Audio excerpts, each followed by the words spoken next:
Vamos ouvir agora, segunda história, um menino e uma menina. Na cidade grande, com tantas casas e pessoas que não há espaço suficiente para que todos tenham um pequeno jardim e onde, portanto, a maioria é obrigada a se contentar com flores em vasos, havia, porém, duas crianças pobres que tinham um jardim um pouco maior que um vaso de flores. Não eram irmão e irmã, mas gostavam um do outro como se fossem. Os pais moravam lado a lado, em dois sótãos, onde o telhado de um prédio se encontrava com o do outro e a calha d'água corria. Dali saía de cada lado uma pequena janela. Bastava pular a calha para passar de uma janela para outra. Do lado de fora, os pais mantinham duas grandes caixas de madeira, onde cultivavam hortaliças para consumo próprio, e uma roseira. Havia uma em cada caixa, e elas cresciam esplendorosamente. As caixas atravessavam a calha de tal maneira que quase chegavam de uma janela à outra e pareciam muito vivas, como dois campos de rosas. As ervilhas pendiam sobre as caixas, e das roseiras partiam longos galhos que se retorciam sobre as janelas e se encontravam. Eram como arco de flores e folhas.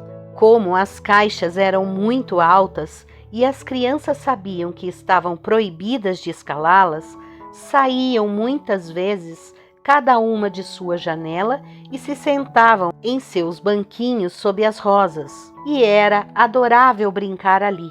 No inverno, porém, esse prazer acabava.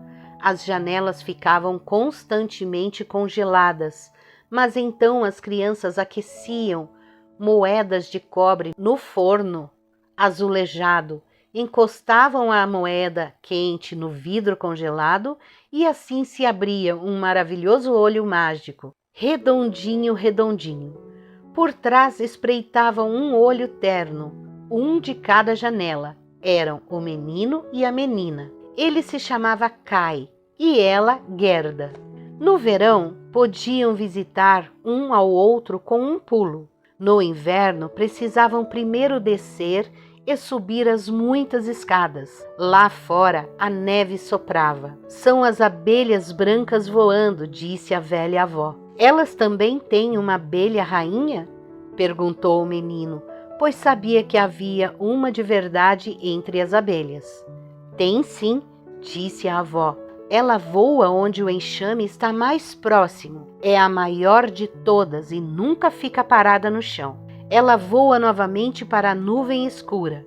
Em muitas noites de inverno, voa pelas ruas da cidade, olhando pelas janelas, e então congelam estranhamente, assim como as flores. Sim, eu já vi, disseram as duas crianças, sabendo então que era verdade. A rainha da neve consegue entrar aqui? Perguntou a menina. Deixe-a entrar, disse o menino. Vou colocá-la no forno quente e ela vai derreter. Mas a avó alisou o cabelo dele e contou outra história. À noite, quando estava em casa, meio despido, o pequeno Kai subiu na cadeira, perto da janela e espiou pelo pequeno buraco. Alguns flocos de neve caíam lá fora e um deles, o maior, permaneceu na beirada de uma das caixas de flores. O floco de neve cresceu e cresceu e, por fim, se transformou em uma mulher inteira, vestida como a mais linda flor branca, que pareciam ser formada por milhares de flocos de neve, em forma de estrela. Era linda, mas de gelo, gelo brilhante, e estava viva. Os olhos reluziam como duas estrelas claras, mas não havia paz nem descanso neles. Ela fez um gesto com a cabeça em direção à janela e acenou com a mão. O menino se assustou e pulou da cadeira. Então foi como se um grande pássaro passasse voando pela janela. No dia seguinte, caiu uma geada clara e então veio a primavera. O sol brilhou, a vegetação surgiu, As andorinhas fizeram ninho, as janelas se abriram e as crianças se sentaram novamente em seu pequeno jardim, lá em cima na calha do telhado, sobre todos os andares. As rosas floresceram belíssimas naquele verão. A menina havia aprendido um cântico que falava sobre rosas, e ele fazia com que ela pensasse em suas próprias. Ela cantou para o menino e ele acompanhou. As rosas crescem nos vales, e então fala o menino Jesus. E eles deram as mãos, beijaram as rosas e olharam para o céu claro, falando com ele como se o menino Jesus estivesse lá. Como eram belos dias de verão, como eram maravilhosos, como era maravilhoso estar ali fora, junto às roseiras frescas, que pareciam não mais querer parar de florescer. Kai e Gerda estavam sentados, vendo um livro com ilustrações de bichos e pássaros. E foi então, quando o relógio bateu exatamente 5 horas, na grande torre da igreja, que Kai disse: "Ah, senti uma pontada no coração, e agora tem alguma coisa no meu olho." A menina levou a mão ao pescoço dele, que piscou várias vezes. Não havia nada ali. "Acho que saiu", disse ele. Mas não tinha saído. Era um dos grãos de vidro que haviam se soltado do espelho mágico. Ainda nos lembramos dele. O vidro terrível que fazia com que tudo que era grande e bom e se refletisse nele se tornasse pequeno e feio. Mas o que era mau e miserável se mostrava bem nítido, e qualquer defeito se tornava imediatamente perceptível. O pobre Kai fora atingido por uma lasca bem no coração, que em breve se tornaria um cubo de gelo. Não doía, mas estava lá. "Por que você está chorando?" perguntou ele. "Você fica horrível quando chora. Não há nada de errado comigo. Que feio, aquela rosa ali foi roída por um verme. E olha só, aquela ali está bem torta. Que rosas repugnantes, assim como as caixas em que estão." E então ele chutou a caixa com força e arrancou as 2 rosas. "Kai, o que está fazendo?" gritou a menina. E quando ele viu seu susto, arrancou outra rosa e entrou correndo pela sua janela, afastando-se da adorável pequena Gerda. Quando mais tarde ela apareceu carregando o livro de ilustrações, ele disse que aquilo era para crianças pequenas. E quando a avó contava histórias, ele sempre vinha com um "mas". Se tivesse oportunidade, ele a seguia, usando óculos e imitando sua maneira de falar. Era muito parecido, e as pessoas riam dele. Não demorou para que imitasse todas as pessoas da rua. Tudo que elas tinham de estranho e não tão belo, Kai sabia imitar, e as pessoas diziam: "Que cabeça impressionante tem esse garoto." Mas era o vidro que entrara em seu olho, o vidro que estava em seu coração, e por isso ele debochava até mesmo da pequena Gerda, que o estimava com toda a sua alma. Suas brincadeiras agora eram bem diferentes de antes. Eram muito inteligentes. Em um dia de inverno, quando os flocos de neve voavam, ele veio com uma grande lente de aumento, esticou o casaco e deixou que os flocos de neve caíssem sobre ele. "Olhe no vidro, Gerda", disse ele, e cada floco de neve tornou-se muito maior e parecia uma flor magnífica, ou uma estrela de 10 pontas. Era lindo de se ver. "Veja que engenhoso", exclamou Kai. "Muito mais interessante que as flores, e não possuem uma única falha. São bastante precisos. O problema é que derretem."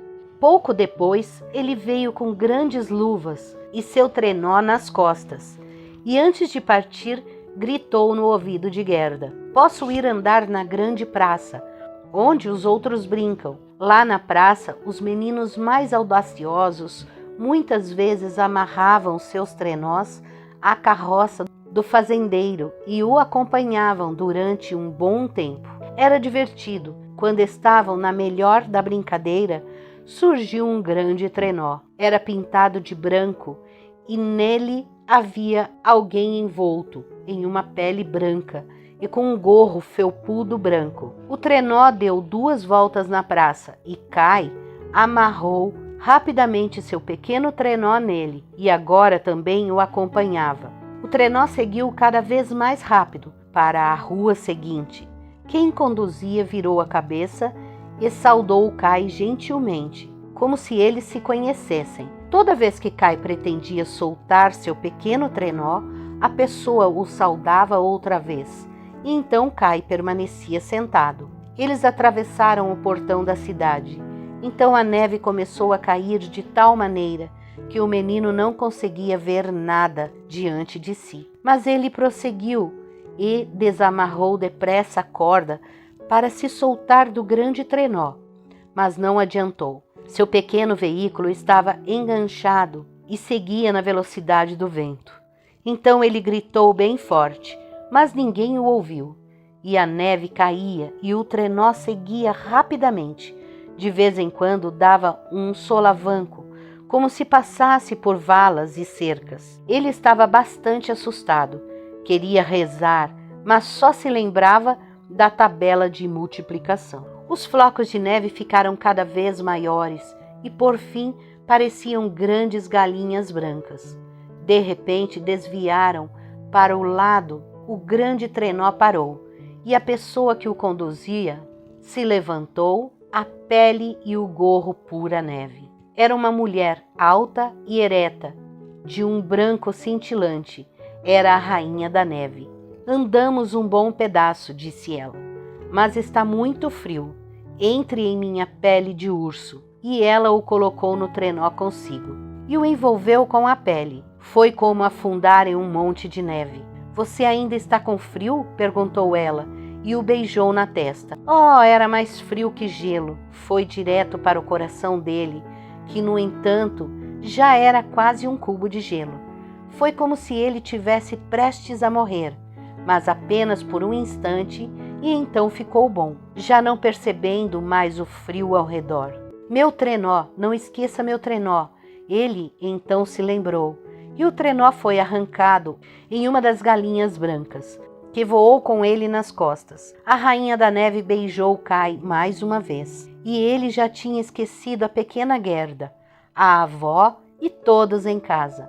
Não vou mais beijar você, disse ela, pois então você morreria. Kai olhou para ela, que era tão bonita, que ele não conseguia imaginar um rosto mais sábio, mais adorável. Já não parecia ser de gelo, como quando acenara para ele do lado de fora da janela.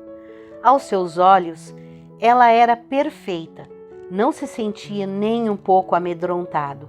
Ele contou a ela que sabia fazer contas de cabeça e com frações e as milhas quadradas dos países e quantos habitantes, e ela sorriu o tempo todo. E então ele achou que aquilo que sabia não era ainda suficiente, e ele olhou para o imenso céu, e ela voou com ele, voou alto para a nuvem sombria, e a tempestade zunia e rugia como se cantasse velhas canções. Eles voaram sobre florestas e lagos, sobre terras e mares. Lá embaixo o vento frio zunia, os lobos uivavam, a neve cintilava. Sobre ela voavam os corvos pretos gritando, mas lá em cima a lua brilhava muito grande e clara, e nela Kai viu a longa noite de inverno. Durante o dia, ele dormia aos pés da rainha da neve. Olá, amiguinhos! Estão gostando das historinhas? Então deixe um like, se inscreva no canal, aperte o sininho para mais vídeos. Gratidão, muita luz!